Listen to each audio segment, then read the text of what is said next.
Good evening बच्चों। आज class तुम्हारा 6 क्लास कितना है? क्लास 6 है। तो क्लास 6 को है समाज का अध्ययन, भारत और उसके आगे। तो भारत और उसके आगे हमको पढ़ना है क्लास 6 का। और इस तरह हम पढ़ते हैं कि बिहार के बारे में, यानी बिहार के संदर्भ में विशिष्ट जानकारी, हमें कुछ जानकारी देना है। हमारे बिहार में क्या होते हैं और हमारे समाज में आसपास के कुछ गतिविधियों के बारे में भी ध्यान देना है। तो मुख्य रूप से बिहार के बारे में कुछ महत्वपूर्ण जानकारी है जो सभी परीक्षाओं के लिए महत्वपूर्ण होती है। चलो ध्यान से सुनो। प्रश्न है, बिहार के पुरातात्विक स्थलों की चर्चा की। तो बिहार के पुरातात्विक स्थलों का मतलब बिहार में पुराने स्थलों कौन कौन है, उस स्थल के बारे में चर्चा की, उसकी क्या विशेषता है, आखिर उसे हम क्यों पढ़ते हैं कि वह स्थल अच्छा है या खराब है, वहाँ क्या मिला था क्या नहीं मिला था, उसके बारे में सर्चबीन किया गया है। इसलिए उसको हम ज़्यादा से ज़्यादा उस स्थलों की हम चर्चा करते हैं। समझ में? देखो बिहार में कौन कौन स्थल से चर्चा किया गया है, ध्यान से सुनो। यानी बिहार में कई पुरातात्विक स्थल है जिसमें कुम्हरार यानी कुम्हरार पटना में है, पैसरा मुंगेर में है, चिरांद छपरा में है, वैशाली नालंदा और विक्रमशिला उल्लेखनीय है। पटना के कुम्हरार में चंद्रगुप्त मौर्य के राजमहल का अवशेष मिला है और मुंगेर जिले के पैसरा में यानी आरंभिक मानव के से संबंधित औजार मिले हैं। चिरांद में पत्थर के औजार हैं और हड्डी के औजार और चूल्हे के समूह, मिट्टी के बर्तन एवं खिलौने, गेहूँ धान मसूर के दाने मिले हैं। वैशाली में बौद्धकालीनी स्तूप, नालंदा और विक्रमशिला में विश्वविद्यालय के अवशेष मिले हैं। तत्कालीन समय में ये शिक्षा का अंतर्राष्ट्रीय स्तर के केंद्र थे, जहाँ विदेशी छात्र भी रहकर भी शिक्षा यानी ग्रहण करते थे। तो विक्रमशिला, नालंदा, तो तरह तरह के जो भी विश्वविद्यालय मिले हैं, ये सारे विश्वविद्यालय में विशेष यानी कि विदेश से भी छात्र आते थे पढ़ने। और मान ली कि जहाँ पर है पुरातात्विक स्थल है, यानी कि बिहार है, मुंगेर है, छपरा है, नालंदा है, तो इस तरह पुरातात्विक स्थल में क्या मिला है उसे ध्यान से जो बोले हैं उसे समझकर और याद करने का पॉइंट करो, क्योंकि ये महत्वपूर्ण चीज़ है। ठीक है, चलो देखो नेक्स्ट क्वेश्चन समझते हैं। जैसे बिहार छपरा का चिरांद है, सिवान का, इस तो बताया ना, ये सब महत्वपूर्ण है और इसके बारे में महत्वपूर्ण जानकारी हमेशा के लिए याद करो, उसे दोबारा सुनो और रिपीट करो। दूसरा है कि चंदन पीर पहाड़ी क्यों प्रसिद्ध है। तो बिहार में किस जिला में या कहाँ पर चंदन पीर पहाड़ी है, उसे या सासाराम में है और यह क्यों प्रसिद्ध है, इसके बारे में ध्यान से सुनते हैं कि चंदन पीर पहाड़ी क्यों प्रसिद्ध है। ध्यान से सुनो। यानी सासाराम में 2 मील दूरी से चंदन पीर नामक पहाड़ी पर अशोक के शिलालेख मिले हैं। क्या मिले हैं? यानी अशोक के शिलालेख में चंदन पीर पहाड़ी इसलिए प्रसिद्ध है। तीसरा है अशोक के शिलालेख में हमें क्या जानकारी मिलती है। तो अशोक के शिलालेख में मुख्य रूप से हमको जानकारी वहाँ की मान लीजिए कि पुराने युद्ध कैसे किए, कैसे राज किए, इसके बारे में मुख्य रूप से जानकारी हमें मिलती है। तो देखते हैं कि अशोक देखो अशोक पीर पहाड़ी शिलालेख के सम्राट अशोक ने के हृदय में परिवर्तन का पता चलता है। शिलालेख के अनुसार कलिंग युद्ध के सम्राट अशोक का हृदय परिवर्तन कर दिया। युद्ध में लाखों लोग मारे जाते हैं, जबकि धर्म व्यवहार से जीतना युद्ध से जीतने से बेहतर है। यानी धर्म व्यवहार से अगर किसी को जीतते हैं तो सबसे बेहतर है। इसलिए यानी कि वह जो है कलिंग युद्ध में लाखों लोग मारे, लाखों बच्चे जो भी मरे हुए थे वो सारे जो है ये एक प्रकार का मैंने धर्म के विरुद्ध था, जो इसी के बारे में चर्चा उसमें मुख्य रूप से की गई है। नेक्स्ट क्वेश्चन है कि प्राचीन पाटलिपुत्र नगर का संचित। तो पाटलिपुत्र का मतलब पटना कहो, अजीमाबाद कहो, यानी कि देखो तो यह मुख्य रूप से पटना के प्रसिद्ध है। यहाँ पर यानी मगध साम्राज्य का विशाल यानी पटना जो पहले मगध साम्राज्य का स्थान था और चंद्रगुप्त मौर्य का यहीं के कार्य स्थल था, इसीलिए मुख्य रूप से यह प्रसिद्ध है। देखो इसमें क्या दे रहा है, ध्यान से सुनो। देखो पाटलिपुत्र पटना का 6ठी शताब्दी ईसा पूर्व से एक महत्वपूर्ण नगर रहा। इसकी स्थापना उदयन ने की थी। यह नगर देखो ईसा पूर्व यानी 600 ईसा पूर्व में पटना की स्थापना की, ध्यान से याद करके रखना। तो यह नगर उत्तर पश्चिम में तक्षशिला विश्वविद्यालय जो वहीं का चाणक्य था, वहीं का क्या था, चाणक्य था।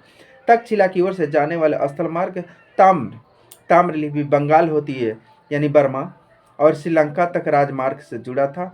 यह प्राचीन और सांस्कृतिक और आर्थिक गतिविधियों का केंद्र रहा। मौर्य और गुप्त काल में इसकी समृद्धि उल्लेखनीय है, यानी कि उस मौर्य और गुप्त काल में क्या है, समृद्धि उल्लेखनीय के रूप में जाना जाता है। इस प्रकार प्राचीन पाटलिपुत्र के माने मुख्य रूप से मौर्य और चंद्रगुप्त मौर्य के बारे में सांस्कृतिक आर्थिक गतिविधियां यहीं से हुआ है। चलो देखते हैं। तो जल मार्ग और श्रीलंका और बर्मा भी संक्षिप्त रूप में यहाँ से जुड़ा हुआ था। नेक्स्ट है कि इतिहास के क्षेत्र में काशी प्रसाद जायसवाल को यानी कि का क्या योगदान रहा। तो इतिहास में बहुत कुछ खोजे, बहुत सी जानकारी हमें छात्राओं को उनसे बहुत लाभप्रद जानकारी मिलती है। और देखो उनसे कैसे प्रकार यह योगदान दिए, ध्यान से सुनो। तो इतिहास के क्षेत्र में काशी प्रसाद जायसवाल का अभूतपूर्व योगदान रहा। इसके विचार लेखों पुस्तकों ने इतिहास लेखन में एक नई क्रांति ला दी। ये पूरा लिपि और प्राचीन मुद्रा से के ज्ञाता थे। ये बिहार एवं उड़ीसा तथा रिसर्च सोसाइटी के संस्थापक सदस्य थे। इनके प्रयास से ही पटना संग्रहालय की स्थापना हुई। 1924 में प्रकाशित इनकी पुस्तक हिंदू पोलिटी यानी हिंदू पोलिटी, क्या पुस्तक का नाम है, याद कर रखना, हिंदी पोलिटी ने भारतीय इतिहास को देखने के नज़रिए में क्रांतिकारी परिवर्तन ला दी। इसके इतिहास लेखन में हिंदू विचार, दर्शन, धर्म, शासन, गणराज्य एवं सामाजिक व्यवस्था को महत्वपूर्ण स्थान दिया गया। इनमें मौलिकता और तथा राष्ट्रीयता का स्वाभिमान की झलक मिलती है। चलो नेक्स्ट अगला देखते हैं, ध्यान से सुनो। यानी पृष्ठ संख्या 250 पर दिया गया है।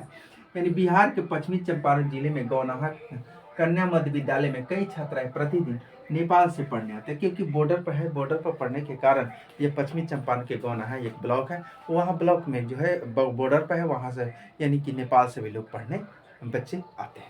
समझ में? तो देखते हैं और इसमें क्या दे रहा है, ध्यान दो। तो बिहार के पश्चिमी चंपारण जिले में नेपाल से सटा हुआ है। गौनाहा गांव सीमा के नज़दीक है, इसीलिए नेपाल के कई छात्राएं यहाँ से के कन्या मध्य विद्यालय में पढ़ने आती है। नेक्स्ट है, चलो, उत्तर प्रदेश से आने वाली गाड़ियों की जांच यानी राष्ट्रीय राजमार्ग संख्या 2 पर कर्मनासा के निकट की जाती है, क्योंकि कर्मनासा बिहार के यानी कि बॉर्डर पर पड़ता है उत्तर, इसलिए बिहार के एक दूसरे पर मान ली कि अभी जैसे नीतीश जी हमारे मुख्यमंत्री जी क्या की है, दारू बंद किया है। जो दारू जो बंद की वाइन, तो वह जो है मान ली कि विदेशी शराब है, तो वहाँ से उत्तर प्रदेश में खुला हुआ है। मान लीजिए कि कोरोना मैच जो भी है, एक दिन में कई करोड़ की बिक्री हो जाती है, तो वहाँ राजस्व की वसूली ज़्यादा होती है। तो इस प्रकार बॉर्डर पर हमेशा ज़्यादातर दारू और 2 नंबर के धंधा, मान ली कि यहाँ उधर से उधर कोई 2 नंबर का कार्य नहीं करे, इसलिए हमेशा चेकिंग होते हैं। चलो इसमें देखो ध्यान से, इसमें क्या हो रहा है, देखो। कर्मनासा नदी उत्तर प्रदेश और बिहार के सीमा पर स्थित राष्ट्रीय मार्ग संख्या 2 कर्मनासा नदी पर बने सेतु से होकर गुजरती है। सुरक्षा और व्यापारिक दृष्टि से गाड़ियों को एक राज्य अथवा देश से दूसरे राज्य देश में जाने वाले उसकी जांच होती है, तो यही जांच मुख्य का कारण है। आगे नेक्स्ट है बंगाल। देखो, बंगाल बंद के कारण पूरब से पटना आने वाली ट्रेन लेट हो जाती है। हाँ, मान लीजिए कि कोई ट्रेन रोक दे, कोई हड़ताल कर ले, तो यह मुख्य रूप से अगर बंद हो जा रहा है तो उसे रोकने की भी वहाँ पर प्रयास की जाती है। ठीक है, तो देखो यह मान लीजिए कि कोई बीच में है तो वह कम कर दे, चाहे जो भी है, ट्रेन लेट हो जाती है हमेशा। देखो इसमें क्या कह रहा है, ध्यान से सुनो।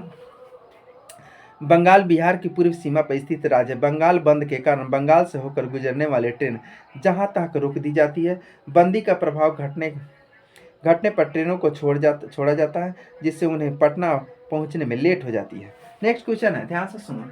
तो इस प्रकार बंदी के कारण। नेक्स्ट है, झारखंड में राष्ट्रीय मार्ग संख्या 33 में दरार आने पर राजू के दादाजी ने आज पटना नहीं पहुंचे, क्योंकि मान लीजिए कहीं रोड पर दरार आ जाए तो हो सकता है गाड़ी बंद हो, जब तक उसको यानी कि अच्छी तरह से रोड नहीं हो, तो वो होता है कि मान लीजिए रोड रुक जाए, तब क्या करें। मान ली कि कोई 2-4 किलोमीटर चल सकता है, और मान ली कि 50 है 200 किलोमीटर नहीं चल सकता है, दो मैंने इस तरह ये इसलिए आज राजू के। अब देखो कैसे कैसे हो रहा है, ध्यान से सुनो। तो राष्ट्रीय मार्ग 33 में बिहार के झारखंड जोड़ने वाली प्रमुख सड़कें हैं। इस पर दरार पड़ जाने के कारण गाड़ियों की आवाजाही बंद कर दी गई होने वाली, जिसके कारण राजू के दादाजी इस मार्ग पर होकर पटना नहीं पहुंचे। कुछ पृष्ठ संख्या दिया हुआ है, कुछ पृष्ठ संख्या है देखो 251, तो इसमें कुछ अपने से जो है, यानी कि बच्चे को अपने स्वयं सेल्फ स्टडी, क्योंकि अपना आसपास के कुछ प्रश्न है उसके प्रश्न को बोल रहे हैं और समझने की कोशिश करो, क्योंकि वह प्रश्न ऐसा है जो बच्चे अपने से लिखे, अपने से करे और अपने के लिखने का प्रयास करें। देखो क्या प्रश्न है, ध्यान से सुने। प्रश्न है, अपने पड़ोसियों के नाम लिखिए। देखो अपने पड़ोसियों के नाम लिखिए। पड़ोसियों की यहाँ कौन कौन से क्रिया आपके जीवन पर प्रभाव डालती है। हम मान लीजिए राघव समीम मेरे पड़ोसी हैं। पारिवारिक क्रियाकलाप हमारे जीवन व्यवहार, घरों में आने वाले पूजन मृत्यु भोज, सामाजिक अवसर और सम्मिलित है। घर में क्या क्या एक दूसरे के शादी विवाह, कैसे कैसे जो माने कर्म होते हैं, क्रियाक्रम होते हैं, जातीय खेल कूद, यानी सब आप है आसपास से एक दूसरे को, आसपास के पड़ोस के नाम तुम लोग लिख सकता है। ठीक है, तो इस बात में क्रियाकलाप तुम लोग जानता है। नेक्स्ट दूसरा है, देखो पड़ोसी राज्य की घटनाओं से आपको राज्य में कैसे, अब बताइए। अब कह रहे कि पड़ोसी राज्य, देखो अब मान ली कि पड़ोसी राज्य, मान ली कि व्यापार है, यहाँ पर कठिनाई हो जाती है कि मान ली कि उत्तर प्रदेश में दारू बिक रहा है, यहाँ पर नहीं बिक रहा है, तो यहाँ के व्यापारियों लोगों को अगर वहाँ जाकर करता है, चाहे यहाँ मान ली कि बॉर्डर है, चारों तरफ बिहार के चारों तरफ दारू खुला हुआ है, इधर नेपाल चले जाते, उत्तर प्रदेश चले जाते, उधर झारखंड चले जाते, बंगाल चले जाते, तो बॉर्डर पर हो सकता है कि मान लीजिए लोग यहाँ से कुछ दूर है बॉर्डर में, अगर गांव के बॉर्डर है तो यहाँ इधर से उधर जाने में परेशानी होता है, आकर दारू और जिससे दो नंबर के काम ज़्यादा से ज़्यादा यह परेशानी होती है। तो इस प्रकार हम देख सकते हैं कि पड़ोसी राज्य की घटनाओं इस प्रकार कैसे यानी साइड इफेक्ट करते हैं। व्यापार अच्छे तरह से नहीं है, हाँ लोग ज़्यादा पैसा कमाने के चक्कर में दो नंबर की भी काम करते हैं। चलो नेक्स्ट क्वेश्चन है, पड़ोसी राज्यों को घटनाओं के खबरों को अखबारों में यानी काट कर एक स्क्रैच मैंने बुक तैयार की जाती है, इससे उन्हें अपने राज्यों में पढ़ने वाले प्रभाव, देखो मान ली जाए कि अखबार हो चाहे काट कर स्क्रैप बुक की क्या तैयार करो कि कहाँ पर क्या घटना हो, उस बुक को पढ़ो, उसके अनुसार कुछ अपने से जोड़कर उसे अच्छा से अच्छा काम करने की सोचो। नेक्स्ट कुछ पृष्ठ संख्या 252 पर दिया गया है। देखो इसमें मुख्य रूप से छात्र स्वयं करेंगे, स्वयं स्वयं स्वयं प्रश्न का उत्तर देंगे। देखो ध्यान से कह रहा है, अपने प्रदेश का मानचित्र देकर उसे अपने जिले की चौहदी, अब मान लीजिए कि यदि हम लोग पूर्वी चंपारण जिले में, तो पूर्वी चंपारण जिला का चौहदी बचा है, तो मान लीजिए उत्तर में नेपाल है, दक्षिण में क्या करेंगे मुजफ्फरपुर है, इधर गोपालगंज है, और उत्तर में क्या, देखो अब भले पश्चिम में जाएंगे तो थोड़ा सा पश्चिमी चंपारण मिलेगा, और उसके बाद और तुम्हारा यहाँ लास्ट तुम्हारा गंडक नदी पार करेगा तो वहाँ उत्तर प्रदेश, यानी कि इस तरह एक प्रकार का बॉर्डर इधर यानी गोपालगंज जी तुम्हारा पश्चिम में पड़ता है। चलो आगे अगर मान ली कि पूरब में देखेंगे तो पूरब में क्या है, पूरब में तुम्हारा सीतामढ़ी, शिवहर और इधर साइड कुछ मुजफ्फरपुर। तो इस प्रकार हम लोग अपना से नक्शा देखकर भी कुछ बता सकते हैं। नेक्स्ट क्वेश्चन है, देखो ध्यान से कि मान लीजिए कि इसमें नालंदा जिला, पटना जिला का, जैसे पटना जिला के उत्तर में गंगा नदी, पूरब में लखीसराय, देखो पूरब में लखीसराय, दक्षिण में नालंदा जहानाबाद और अरवल तथा पश्चिम में भोजपुर जिला है। यह पटना जिला का चौहदी दिया हुआ है। नेक्स्ट है कि चार्ट पेपर के वृक्ष का चित्र बनाकर अपने जिले के नाम बताइए, उसके अंतर्गत आने वाले अनुमंडलों की सूची बताइए और इसका शिक्षक मान लीजिए कुछ वृक्ष बनाओ, वृक्ष के ऊपर क्या किन किन मैंने अपने देखो किन किन वृक्षों का लिखेगा, उसका वृक्ष का चित्र बनाओ और उसका नाम भी लिखो। नेक्स्ट है कि आपके रिश्तेदार किन किन जिलों में रहते हैं पता कीजिए, मान लीजिए कि हमारा है तो कोई क्या अगल बगल गांव में रहता है, जिला में नहीं रहता तो अपने गांव में लिख सकता है कि मेरे गांव में नहीं, मेरे दूसरे जिला में नहीं रहता। अब यहाँ का कुछ नेपाल में भी रिश्तेदार, कुछ मुजफ्फरपुर का, कुछ सीतामढ़ी, तो कुछ बेतिया, तो अलग अलग रिश्तेदार भी कुछ अलग अलग है। तो बच्चों आज इतना ही, और फिर पार्ट 2 आएगा और पार्ट 2 में जो इसका क्वेश्चन आंसर बाकी है वो लगेगा। इसके बाद जो 2 भी हुआ या जिसमें साइंस का सवाल बाकी रह जाएगा, उस साइंस का सवाल तुमको मैंने इसके बाद जब भी छठा क्लास में साइंस का सवाल चलेगा। तो थैंक यू बच्चों।